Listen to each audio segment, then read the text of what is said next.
Hello friends, welcome to GS exam centre. दोस्तों, आज के इस वीडियो में मैथ का प्रैक्टिस सेट को कवर करेंगे, जिसका पहला प्रश्न इस प्रकार से है। देखिए, आज का पहला प्रश्न है, एक बैग में 25 पैसा, 10 पैसा और 5 पैसे का सिक्का 1:2 और 3 के अनुपात में है। यदि उस बैग में कुल 120 रुपया है तो उसमें 5 पैसे के कितने सिक्के होंगे। देखिए, यह प्रश्न जो है बार बार ऐसे प्रश्नों को परीक्षा में पूछा जाता है, तो आप इसको ध्यान से समझिएगा। देखिए, क्वेश्चन है, एक बैग में 25 पैसा, 10 पैसा और 5 पैसा का सिक्का है 1:2:3 अनुपात में। 25 पैसा, 10 पैसा और 5 पैसा, यह जो है 25 पैसा, 10 पैसा और 5 पैसा का सिक्का दिया गया है और इसका अनुपात दिया गया है 1:2:3 के अनुपात में दिया गया है। यानी कि 25 पैसा का जो सिक्का है वह कुल में से 1 के अनुपात में है, 10 पैसा का सिक्का है वह है 2 के अनुपात में है और 5 पैसा का जो सिक्का है वह 3 के अनुपात में है। तो देखिए, इसको कैसे सॉल्व करते हैं। और इसका कुल जो पैसा है वह होता है 120 रुपया, पैसा नहीं, वह कुल जो है बैग में 120 रुपया है। तो देखिए, 25 में 1 से गुना कीजिएगा तो कितना होगा, 25 होगा।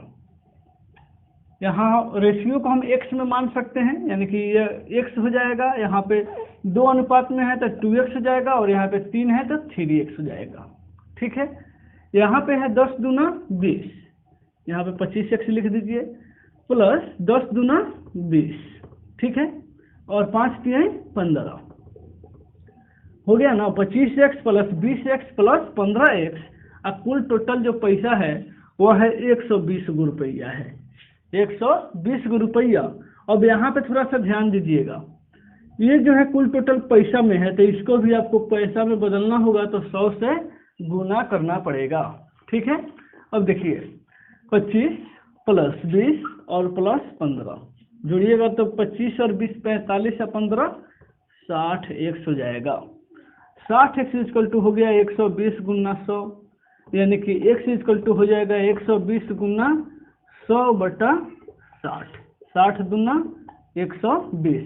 x का मान कितना निकल गया, 200 जो निकल गया, यह क्या निकल गया, आपको पैसा निकल गया, 200 में पैसा के रूप में निकल गया। अब आपको ज्ञात करना है कि उसमें 5 पैसे के कितने सिक्के हैं। ठीक है, 5 पैसा के 3x है, यहाँ पे देखिएगा 5 पैसे का सिक्का ज्ञात करना है, आपको 3x दिया गया है। ठीक है, तो 3x यानी कि 3 गुना 200 इक्वल टू 600 जो हो जाएगा, आपको 5 पैसे का सिक्कों की संख्या निकल जाएगा 600। देखिए, ये ट्रिक जो है आपको याद रखना होगा, काफ़ी आसान और महत्वपूर्ण ट्रिक है। देखिए, ऑप्शन जो है ऑप्शन बी में है 600, यानी कि ऑप्शन बी इसका राइट आंसर हो जाएगा। चलिए अगला प्रश्न को देखते हैं।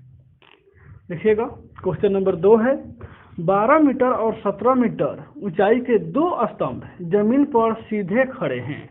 एक है 12 मीटर का और एक है 17 मीटर का। क्वेश्चन नंबर 2 में है, एक है 17 मीटर और एक है 12 मीटर, 2 गो खंभा है, ये दोनों जो है जमीन पर सीधा खड़ा है। ठीक है, यदि उनके आधार के बीच की दूरी 12 मीटर है, यहाँ से यहाँ तक के बीच की दूरी जो है वह 12 मीटर है, तो उनके सिरों के बीच की दूरी आपको ज्ञात करना है। उनके सिरों के बीच की दूरी देखिएगा, आप पहले फिगर समझिए। 2 गो खंभा है, एक का 17 मीटर ऊंचाई है और एक का 12 मीटर ऊंचाई है। दोनों के जो आधार है वहाँ से बीच की दूरी जो है वह 12 मीटर है। तो देखिएगा, ये 12 मीटर ऊपर जा करके यहाँ पे मिलेगा, यहाँ पे मिल जाएगा, और यहाँ पे भी 12 मीटर हो जाएगा, क्योंकि इसका लंबाई है 12 मीटर, तो यहाँ पे भी हो जाएगा, यहाँ से यहाँ तक की 12 मीटर, और कुल टोटल जो है यहाँ से यहाँ तक की जो है वह है 17 मीटर, वह है 17 मीटर, और यहाँ से यहाँ तक की है 12 मीटर। तो 12 में से 17 चला जाएगा, सॉरी 17 में से 12 जाएगा, तो बचेगा कितना, 5 मीटर बचेगा। यानी कि यहाँ से यहाँ तक की लंबाई आपको 5 मीटर बचा, और 12 मीटर आधार है तो यहाँ भी हो जाएगा 12 मीटर। अब आपको निकालना क्या है, ये दोनों के सिरों के बीच की दूरी निकालना है, यानी कि क्या निकाल लेगा, कर्ण निकालना है, कर्ण। यहाँ पे देखिएगा ये आधार हो जाएगा, ये लंब हो जाएगा, तो बचेगा आपके लिए कर्ण। तो यहाँ पे लिखिएगा आप डायरेक्टली कर्ण बराबर रूट अंडर लंब का स्क्वायर प्लस आधार का स्क्वायर, ये होता है सूत्र।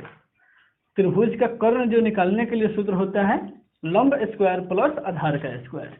ये हो गया लंब और ये हो गया आधार, ये दोनों भुजा का वर्ग कीजिएगा और तब जोड़िएगा, तब जाकर के कर्ण निकलेगा। ठीक है, तो लंब आपको दिया गया है 12 का स्क्वायर और प्लस आधार दिया गया है 5 का स्क्वायर, यानी कि 12 में 12 से गुना कीजिएगा तो 144 और प्लस 25, 144 और 25 आपको होता है 169, जो रूट निकल के आ जाएगा 13 मीटर, यानी कि 169 का रूट कितना होता है, 13 होता है। तो 13 मीटर जो है इसका कर्ण की लंबाई निकल जाएगा।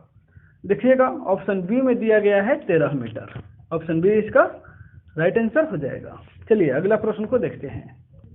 क्वेश्चन नंबर 3 देखिएगा, ए एक वस्तु बी को 30% लाभ में बेचता है।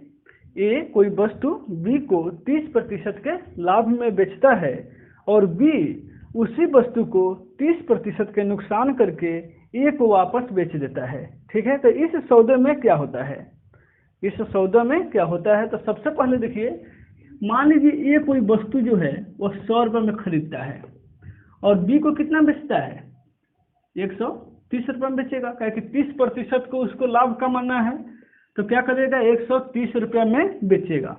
ई क्या करता है 130 रुपये में खरीद करके अपने का 30% हानि में क्या करता है, ए को बेच देता है, यानी कि क्या करेगा 39% क्या हो जाएगा, 39 हो नहीं जाएगा, 0 से 0 कट गया, 0 से 0, 39% जो है इसको कुल घाटा लगता है। फिर ए को बेच देता है, तो 39% इसको घाटा लगता है, तो ए को क्या होता है 39% जो है फायदा होता है। तो देखिए आप एक और ट्रिक से बनाइएगा, जब लाभ और हानि दोनों प्रतिशत बराबर रहे तो वहां पे क्या होता है, लाभ यानी हानि x²/100 अभिष्ट में निकाला जाता है x²/100 में, यानी कि लाभ एक देखिएगा 30% एक लाभ होता है और एक को 30% हानि होता है, 30²/100, यानी कि 30 में 30 से गुना कीजिएगा तो 900/100, 0 से 0 कट गया, क्या बचेगा 9 बचेगा। ये 9 किसके पक्ष में जाएगा, जिसको लाभ होता है उसके पक्ष में जाएगा। तो लाभ किसको होता है, ए को होता है। यहाँ पे थोड़ा सा देखिएगा, ऑप्शन के अनुसार हम लोग देखेंगे, ए को पहले जो है 30% के पहले ही लाभ हो चुका है। प्रश्न में दिया गया है ए को पहले ही 30% के लाभ हुए हैं, तो जब 30% पहले का और फिर बाद में 9% तो फिर दोबारा खरीदता है तो कितना हो गया 39% हो गया। इस प्रकार ऑप्शन में दिया गया है 39%। देखिएगा ऑप्शन सी में देखिएगा, ए को 39% का लाभ होता है, यानी कि ऑप्शन सी इसका राइट आंसर हो जाएगा। चलिए अगला प्रश्न को देखते हैं। क्वेश्चन नंबर 4 देखेंगे, दो संख्याओं में एक संख्या 15 है, दो संख्याओं में एक संख्या 15 है, यदि उनका HCF और LCM क्रमशः 5 और 120 है, यानी कि HCF दिया गया है, HCF दिया गया है आपको कितना 5 और LCM दिया गया है, LCM दिया गया है 120। ठीक है, अब पहली संख्या दिया गया है 15, यानी कि एक संख्या जो है वह दिया गया है 15, तो दूसरी संख्या आपको ज्ञात करना है। तो देखिएगा दूसरी संख्या बराबर होता है, दूसरी संख्या बराबर HCF गुना LCM बटा पहली संख्या, ये होता है। या दूसरी संख्या बराबर पहली संख्या बराबर लिख सकते हैं HCF गुना LCM बटा दूसरी संख्या, यानी कोई भी एक संख्या को निकालने के लिए। तो यहाँ पे दूसरी संख्या निकालना है, तो HCF आपको 5 दिया गया है, LCM 120 है और एक संख्या आपको 15 दिया गया है। तो देखिएगा 15 से इसको 8 मरतबा कटा दीजिएगा, तो 8 पंजे 40, यानी कि 40 जो है ऑप्शन ए में है, यही इसका राइट आंसर हो जाएगा 40। चलिए अगला प्रश्न को देखते हैं। क्वेश्चन नंबर 5 देखिएगा। 15 आदमी 310 दिनों में एक काम को पूरा करते हैं। 15 आदमी 310 दिनों में एक काम को पूरा करते हैं, परंतु 200वें दिन के अंत में 15 अतिरिक्त आदमियों को काम पर लगाया जाता है। यानी कि 200 जब दिन हो जाता है तब 15 आदमी उस काम में और आ जाते हैं, यानी कि काम करने के लिए आ जाते हैं। ठीक है, तो वह काम कितने और दिन में पूरा हो जाएगा? तो देखिए सबसे पहले जो है 15 आदमी जो काम करते हैं 310 दिन में, वो कुल टोटल काम निकालिए। कुल टोटल काम कितना हो जाएगा? तो 15 आदमी करते हैं कितने दिन में? 310 दिन में। तो इसको गुना कर दीजिएगा, 15 से 0 हो जाएगा, 15 एकम 15, 15 तिया 45 है 46। कुल टोटल काम जो है वह 4650 वो काम है, जिसमें 200 आदमी जो है वह 200वें दिन पर 15 को आदमी काम करता है। 200वें दिन पर, यानी कि 15 आदमी कब काम करता है? 200वें दिन पर, यानी कि 15 गुना 200 3000। 15 में 200 से गुना कीजिएगा तो 3000 काम जो है वो 15 आदमी करते हैं कि कहिए 200वें दिन तक। ठीक है, अब देखिए शेष काम जो है, शेष काम कितना बच जाएगा? जब 15 आदमी 200 दिन तक काम करते हैं तो कितना काम होता है? 3000 काम होता है। तो शेष काम जो है वह बचेगा आपको, इसमें से घटा दीजिएगा तो 1650 काम जो है आपको शेष बच जाएगा। अब इस 1650 काम को कौन करेगा? तो देखिएगा ये दोनों आदमी करेंगे, क्योंकि पूरा काम जो है वह 15 आदमी 310 दिन में करते हैं। काम हो गया आपको 4650। काम जब हो जाता है तो कुछ काम हुआ है, उसके बाद 200 दिन तक काम करते हैं कितना आदमी? 15 आदमी। ये जो काम करते हैं वो हो जाता है 3000। जो काम बचेगा वो उसको घटाएंगे तो 1650 से को ना काम बचेगा। अब इस दोनों को मिलकर ये काम करना है, तो देखिए 15 15 30, तो यानी कि दोनों को जब मिलना है, दोनों को मिलकर जब काम करते हैं तो कितना हो जाएगा? 1650 में आपको 15 15 30 से भाग दे दीजिएगा तो 0 से 0 कट जाएगा और ये 55 मरतबे कट जाएगा, यानी कि 55 दिन में ये काम जो है पूर्ण रूप से समाप्त हो जाएगा। देखिएगा 55 यहाँ पे ऑप्शन ए में ही दिया गया है, 55 दिन। चलिए नेक्स्ट प्रश्न को देखते हैं। क्वेश्चन नंबर 6 देखिएगा। 3 संख्याओं का योग 392 है। 3 संख्याओं का योग जो है वह 392 दिया गया है। यदि पहली और दूसरी संख्या का अनुपात 2:3 है तथा दूसरी और तीसरी संख्या का अनुपात 5:8 है, तो दूसरी संख्या कौन सी होगी? तो देखिएगा सबसे पहले देखिएगा पहली और दूसरी संख्या का जो अनुपात है, पहली संख्या और दूसरी संख्या का जो अनुपात है वह है 2:3। 2:3 और जो है दूसरी और तीसरी अनुपात जो है वह है 5:8। ये हो गया पहली दूसरी यानी कि A:B, और ये हो गया B:C यानी कि दूसरी और तीसरी। ये संख्या दिया गया है। तो देखिएगा यहाँ पे अनुपात तोड़ेंगे कैसे? ABC में। ABC में तोड़ने के लिए उस दिन आपको हम इसके पहले वाले वीडियो में ट्रिक बता चुके हैं। 5 दूना 10, ठीक है, अब 5 तिया 15 और 8 तिया 24, यानी कि ऐसे, ठीक है। इसमें गुना कर दीजिएगा, फिर इसमें इससे गुना कर दीजिएगा और फिर इससे इसमें गुना कर दीजिएगा, यानी कि 5 दूना 10, 5 तिया 15 और 8 तिया 24। जोड़िएगा इसको। अब कहता है कि तीनों संख्याओं का योगफल 392 है। संख्या तो आपको अनुपात में निकाल लिया गया, यानी कि 10x + 15x + 24x = 392। 10 15 25 और 25 में 24 जोड़ दीजिएगा तो कितना हो जाएगा? 49x = 392। यहाँ पे x का मान निकालिएगा तो 392/49। देखिएगा कौन मरतबे कट जाएगा? 9 8 72, यानी कि 8 मरतबे जो है यह कट जाएगा। 49 में 8 से गुना कीजिएगा तो 392 आ जाएगा, ठीक है। अब हमको ज्ञात करना है दूसरी संख्या, दूसरी संख्या ही ज्ञात करना है। दूसरी संख्या कौन सी होगी? तो 8 में दूसरी संख्या से गुना कर दीजिएगा, यानी क्या है दूसरा 15x है, तो 8 गुना 15 यहाँ पे लिखेंगे। दूसरी संख्या जो है हमारा कितना हो जाएगा 15x है।